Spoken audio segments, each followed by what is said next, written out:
우리가 요한복음을 계속 강의하고 있는데 지난 주일에 이어서 오늘은 요한복음 3장 16절의 차례입니다.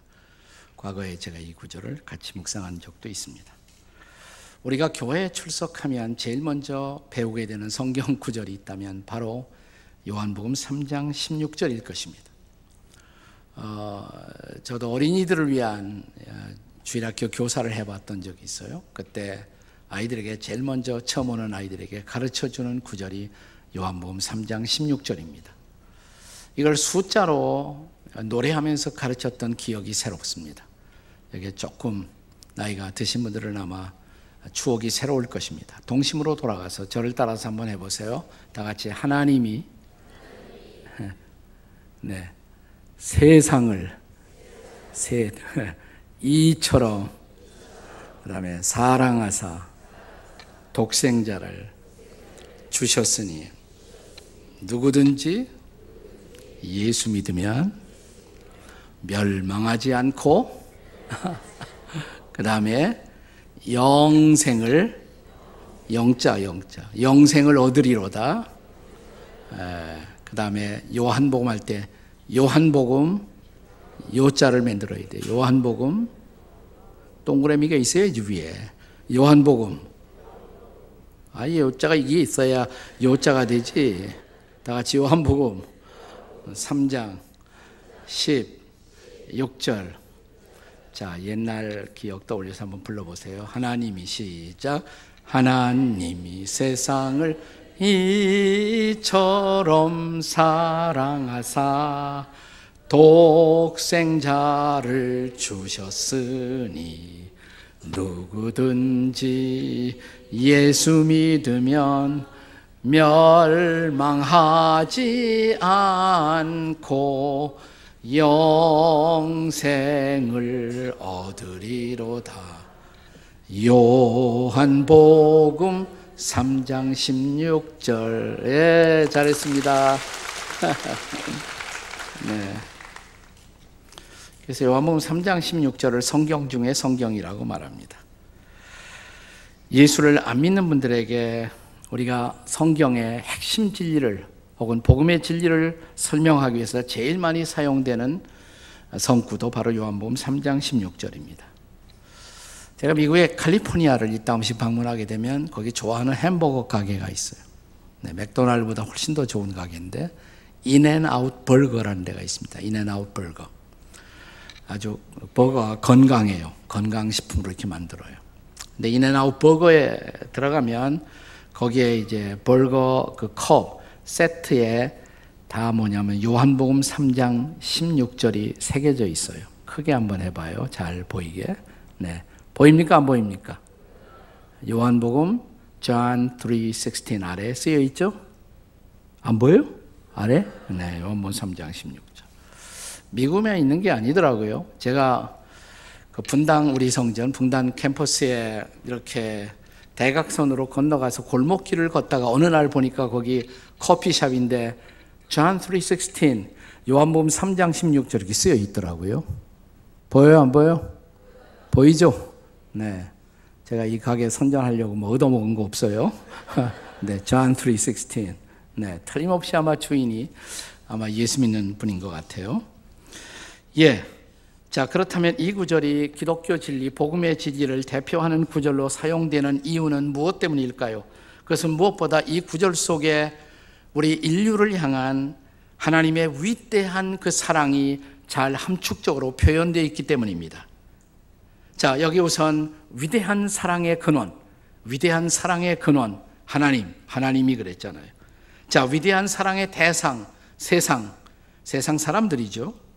그 다음에 위대한 사랑의 크기, 이처럼이에요. 이처럼. 자, 위대한 사랑의 선물은 독생자, 예수 그리스도를 가르치는 것입니다. 하나님의 독생자 예수 그리스도. 위대한 사랑의 행동, 주셨으니. 자, 위대한 사랑의 수혜자, 누구든지. 그 다음에 이 위대한 사랑의 통로, 믿는 자는 믿음이에요. 믿음. 자, 위대한 사랑의 결과, 소극적으로는 멸망하지 않고, 그 다음에 적극적으로는 영생을 얻는다. 영생을 얻음. 그것이 바로 적극적인 결과죠. 네. 자, 어떤 소년이 교회에 처음 나가기 시작했습니다. 아빠가 어느 날 붙들고 물었다고 그래요. 너 무엇 때문에 교회 나가니? 하나님이 저를 얼마나 사랑하는지 제가 알았기 때문입니다. 아니, 도대체 하나님이 너를 얼마나 어떻게 사랑하길래 이만큼이요. 이만큼이 뭐니? 십자가만큼이요. 십자가만큼. 정답이죠.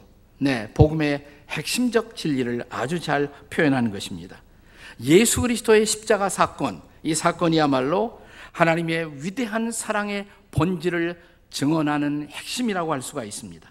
오늘 우리는 이 십자가에 나타난 하나님의 그 위대한 사랑을 두 가지 관점, 하나님의 관점에서 그리고 사람의 관점으로 나누어서 생각해 보고자 합니다. 첫째로 하나님의 관점에서 본 십자가. 자, 하나님의 관점으로 본 십자가 사건의 의미를 나타내는 두 가지 중요한 단어, 동사가 오늘 이 말씀에 기록되어 있습니다. 자, 하나는 사랑하사 그랬잖아요. 하나님이 세상을 이처럼 사랑하사. 그 다음에는 주셨으니 loved and gave. He loved. 하나님이 우리를 사랑하셨고 He gave. 그분이 우리에게 주셨어요. He loved and He gave. 십자가란 무엇인가? 하나님이 우리 인간을 얼마나 사랑하셨는지 속죄의 제물로 그 외아들 예수님을 내어주신 곳, 그것이 바로 십자가예요. 여기서 성경은 예수님을 가리켜 하나님의 독생자라고 표현합니다. 독생자, 영어로는 the only begotten son, the only begotten son. 네, 이것을 본래 신약성경에 기록된 헬라어 그리스 성경에서는 뭐라고 어떤 단어로 표현되냐면 모노게네스 그랬어요. 모노게네스. 모노란 말은 only죠, only. one and only. 하나밖에 없는 모노. 그 다음에 게네스라는 단어에서 오늘날 우리가 많이 사용하고 있는 진이라는 단어가 나오는 것입니다. 진 혹은 DNA. 그러니까 하나님이 독생자, 하나밖에 없는 독생자를 주셨다는 말은 하나님 자신의 DNA를, 하나님 자신의 지인을, 하나님 자신의 본질을, 하나님 자신의 생명을, 하나님 자신의 신성을 우리에게 내어주셨다는 말입니다. 어떤 부부가 서로 갈등하는 가운데 참다 못한 부인이 드디어 남편에게 이혼하겠다고 통고를 하자 남편이 아내에게 이렇게 말했다고 그래요. 여보, 내가 당신에게 안 해준 것이 뭐요? 좋은 집, 좋은 아파트, 좋은 자동차, 그리고 당신 힘들지 않도록 좋은 도우미 붙여주었고 얼마나 쓸 수 있는 재원. 도대체 내가 당신에게 안 준 것이 뭐요? 그러자 아내가 이렇게 말했다고 합니다. 맞아요. 당신은 내게 그 모든 것을 주셨어요. 하나, 당신 자신을 빼놓고. 그렇습니다. 사랑이란 가장 소중한 것을 주는 것입니다. 사랑은 바로 자기 자신을 내어주는 것이어야 합니다. 하나님이 세상을, 우리를 이처럼 사랑하사 독생자를 주셨다. 자기 자신을 내어주셨다는 말입니다. 그런데 하나님 편에서 이렇게 독생자를 내어주실 필요가 왜 있었을까요? 성경 로마서 4장 25절 말씀에는 이런 말씀이 기록되어 있습니다. 한번 같이 읽겠습니다. 다 같이 시작. 예수는 우리가 범죄한 것 때문에 내줌이 되고 또한 우리를 의롭다 하시기 위해 살아나셨느니라. 다시 보세요. 예수는 왜 내어줌이 되셨어요? 범죄한 것 때문에, 우리의 죄 때문에 대신 우리의 죄를 짊어지고 그분이 대신 심판을 받기 위해서 십자가에 내어줌이 되셨다. 다시 말하면 십자가에서 우리를 대신한 대속의 제물이 되신 것입니다. 성경 마가복음 10장 45절의 말씀을 다 같이 한번 읽어보겠습니다. 다 함께 읽습니다. 시작. 인자가 온 것은 섬김을 받으려 함이 아니라 도리어 섬기려 하고 자기의 목숨을 많은 사람들의 대속물로 주려 함이니라. 여기 인자가 온 것은 이렇게 시작해요. 인자가 누굽니까? 인자, 사람의 아들. 예수님의 별명이에요. 그분은 하나님의 아들이세요. 근데 하나님의 아들이 사람의 아들 인자가 되어 이 땅에 오신 목적, 우리를 섬기시려고. 이 섬김의 절정이 뭐예요? 마지막에 자기 목숨까지 대속물로, 대속의 제물로, 우리를 대신한 속죄의 제물로 십자가에서 자신을 드리기 위해서 그분이 오셨다는 것입니다. 그분은 대속의 제물로 자원해서 자기의 목숨을 십자가에 드리신 것입니다. 그래서 하나님은 둘도 아니고 딱 하나밖에 없는 독생자를 대속의 제물로 십자가에 내어주신 것입니다. 웬 사랑입니까? 얼마나 거룩한 사랑입니까? 얼마나 위대한 사랑입니까? 옛날 한국교회 부흥회를 많이 인도하시던 목사님들이 이 하나님의 사랑을 우리에게 전달하고 설명하기 위해서 이런 예화를 많이 쓰셨어요. 어떤 목사님이 아들이 5이나 있었다고 합니다. 그런데 그 목사님의 친구는 자식이 하나도 없었어요. 어느 날 자식 없는 목사님이 자식 5이나 둔 목사님 친구와 만나서 서로 대화를 하다가 이런 얘기를 했다고 그래요. 여보, 자네는 말이야, 아들이 5이나 되지 않나? 나는 아무도 없고 나를 친구로 알거든. 자네 5 아들 가운데 한 아들만 내게 양자로 줄 수 없겠나? 내가 최선을 다해서 한번 잘 키워볼게. 그러자 이 5 둔 목사님이 그거 불가능한 얘기는 아니지. 자네라면 말이야, 내가 진지하게 한번 생각해보지. 자, 이렇게 대답을 하셨다고 그래요. 그리고 나서 이제 그날 저녁 집에 돌아가 자기의 5 아들이 쭉 누워있는, 나란히 누워있는 방에 들어갔습니다. 얼굴을 찬찬히 살펴봅니다. 어떤 아들을 내가 내 친구에게 양자로 보낼 수가 있을까? 장남은 안 되죠. 큰 아들인데, 장남인데. 둘째, 제일 공부 잘해. 샤프하고 똑똑하고 뭐가 될 것 같아. 둘째는 안 되죠. 셋째, 마치 손가락 3번째처럼 키가 제일 커. 셋째가. 네, 아주 키가 크고 건강하고 씩씩하고, 셋째는 도저히 안 되겠어요. 넷째 아들, 이건 밤낮 빌빌대고 밤낮 아프고 너무너무 불쌍해. 이건 안 되죠. 그러니까 딱 하나밖에 안 남아요. 5째, 이건 막내인데 이 귀여운 놈 어떻게 줄 수가 있겠어요. 하나도 줄 자식이 없더래요. 그날 밤 이 목사님은 하나님이 하나밖에 없는 자기의 독생자를 십자가에 우리를 위해 내어주신 그 사랑을 깨닫고 통곡하며 우셨다고 합니다. 십자가, 하나님이 세상을, 우리를 이처럼 사랑하사 독생자 예수 그리스도를 속죄의 제물로 내어주신 사건, 그게 바로 십자가예요. 자, 이제 우리는 이 십자가를 하나님의 관점이 아닌 사람의 관점으로 접근해 생각해 보겠습니다.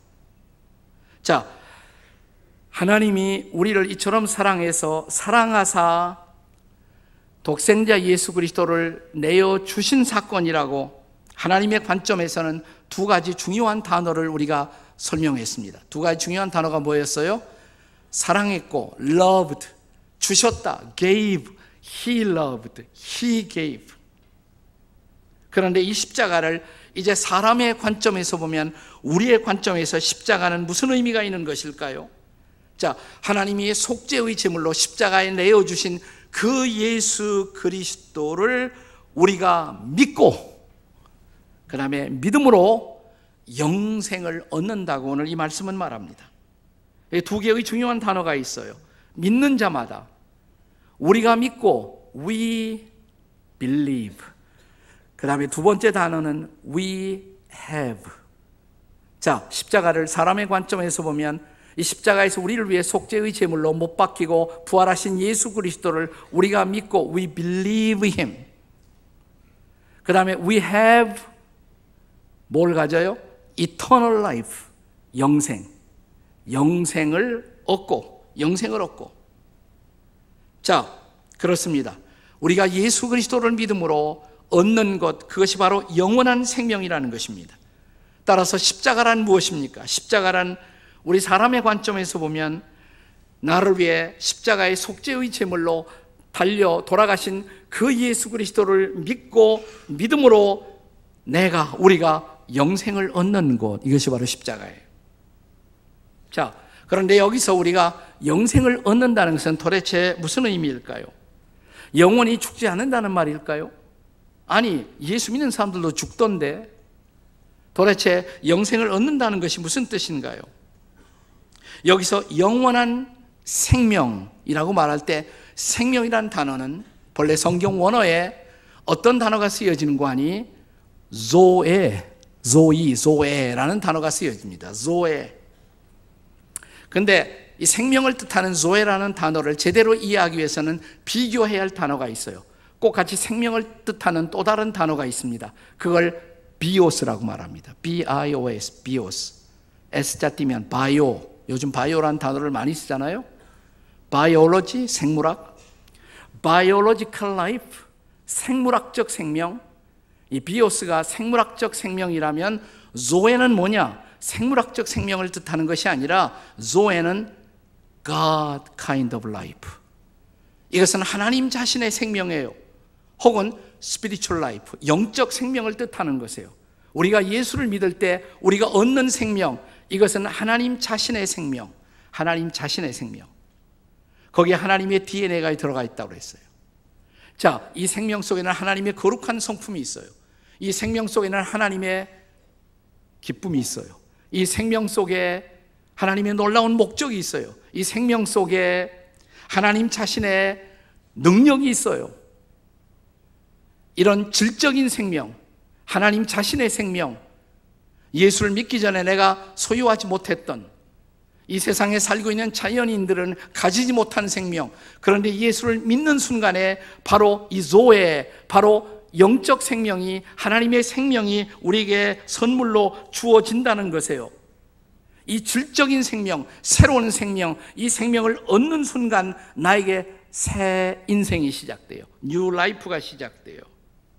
그것은 새롭고도 영원한 생명, 그것은 소위 말하는 바이올로지컬 라이프, 우리의 육체의 생명이 끝나도 계속될 수 있는 영원한 생명인 것입니다. 우리가 십자가에서 나를 위해 죽으시고 부활하신 예수 그리스도를 믿고 살아계신 주님을 우리 마음속에 영접하는 순간 바로 이 조에, 비오스가 아니라 조에가 우리의 마음속에, 우리의 삶 속에 선물로 주어집니다. 나는 이제 새 생명을 가졌어요. 나는 이제 거듭났어요. 그게 바로 거듭난 거예요. 생명을 가졌기 때문에, 새로운 생명을. 그리고 이 생명은 우리가 이 세상을 떠나 저 영원한 세상 하나님 나라에 들어가기까지 우리 이 생명은 계속될 수 있는 생명인 것입니다. 생물학적 생명이 끝나도 영원할 수 있는 이 생명, 우리가 이런 지나간 몇 주 동안 블레싱 축제를 우리 교회가 연 중요한 이유도 우리가 이런 예수님을 믿고 이런 영생을 누리는 삶의 모습을 보고 싶어서였던 것입니다. 그런데 우리가 영생을 얻고 산다는 것이 얼마나 축복이고 얼마나 감격인가를 알기 위해서는 영생을 얻지 못하고 사는 인생이 얼마나 비참한 것인가를 알아야 합니다. 자, 오늘 본문은 요한복음 3장 16절은 영생을 얻지 못하는 사람들은 어떻게 된다라고 말합니까? 네, 하나님이 세상을 이처럼 사랑하사 독생자를 주셨으니 이는 저를 믿는 자마다 뭐라고 그랬어요? 멸망치 않고 영생을. 그럼 영생을 얻지 못하면 어떻게 된다는 얘기예요? 멸망해요. 멸망하는 것입니다. 멸망한다는 것이 무슨 뜻입니까? 직설적으로 말씀을 드릴까요? 지옥으로 떨어진다는 말입니다. 멸망한다는 말은 지옥으로 떨어진다는 말이에요. 지나간 반세기 동안 미국에 가면 명문대학으로 시카고 대학이라는 대학이 있어요. 유니버시티 오브 시카고. 이 대학에서 종교학부에서 신학, 철학, 그리고 종교학을 가르치던, 반세기 동안 가르치던 유명한 말틴 마티라는 교수님이 계세요. 닥터 말틴 마티. 아직도 살아계세요.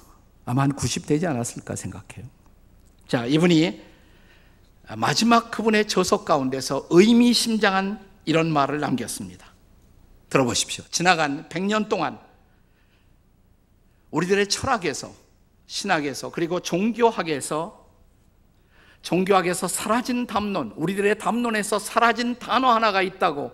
그 단어는 뭐냐면 주제 하나가 지옥이라는 단어라고. 우리는 지옥이라는 단어를 잃어버리고 살았다.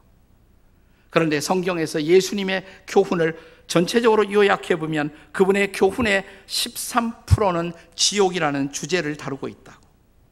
그리고 예수님의 소위 패러블, 비유 가운데 3분의 2에는 지옥의 레슨이 출연하고 있다는 것입니다. 성경은 이 지옥을 여러 개의 다양한 표현으로서 이 지옥을 언급하고 있습니다. 저 바깥 어두운 곳, 그리고 이를 갈고 통곡하는 곳, 진노의 불이 타오르는 곳, 둘째 사망의 장소, 영원한 사망의 장소. 마틴은 계속해서 이렇게 말합니다. 오늘 우리가 살고 있는 이 시대의 사람들이 도덕성을 상실하고 있는 이유, 그것은 더 이상 우리들의 학교에서 지옥을 가르치지 않기 때문에.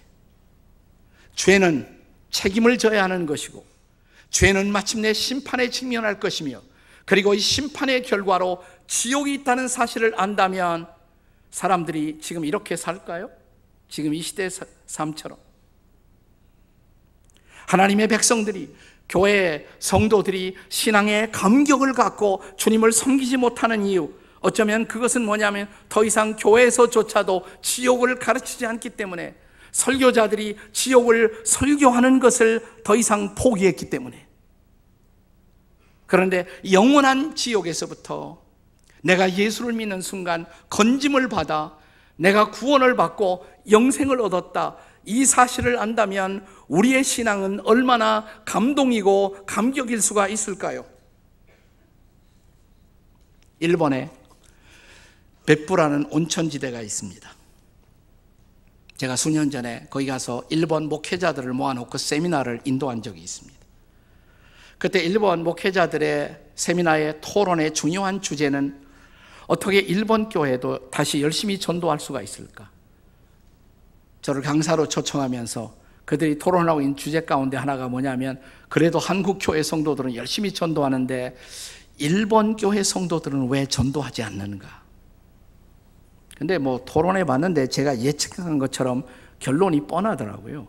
결론이 뭐냐면, 일본 사람들은 너무나 지나치게 남들을 배려하기 때문에, 남들에게 폐해가 되지 않으려고, 신뢰가 되지 않기 위해서 차마 예수 믿고 천당 가십시오, 이런 소리 못 한다는 거예요. 예수 안 믿으면 지옥 갑니다, 이런 소리를 도저히 일본 사람들이 못 하겠다는 거예요.